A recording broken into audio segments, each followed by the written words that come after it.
Papež Frančišek se je kubanskemu predsedniku Raulu Castru med zasebnim srečanjem, kamor večina kamer ni bila vabljenih, zahvalil za dve zadevi. Rad bi se vam zahvalil za topel sprejem. Rad bi se vam zahvalil za pomilostitve. Kubanska vlada je namreč pred obiskom papeža Frančiška potrdila množično amnestijo, ki vključuje 3522 zapornikov. Sicer je vlada Raula Castra tudi pred obiskom papeža Benedikta XVI. Odobrila pomilostitev skoraj 3000 zapornikom.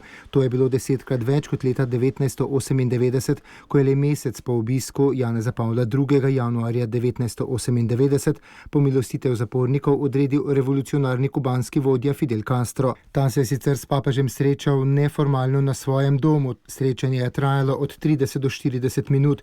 Papež je povedal, da mu je v knjigo napisal posvetilo. Srečanje z Raulom pa je trajalo nekaj manj kot 1 uro. Ko so zapuščali palačo revolucije, je kubanski voditelj papežu pokazal velikega Kristusa pribitega na križ. Minuto zatem je bil sveti oče že v papamobilu, ki ga je peljal do katedrale v Havani. Ob poti so ga spremljale navdušene množice ljudi.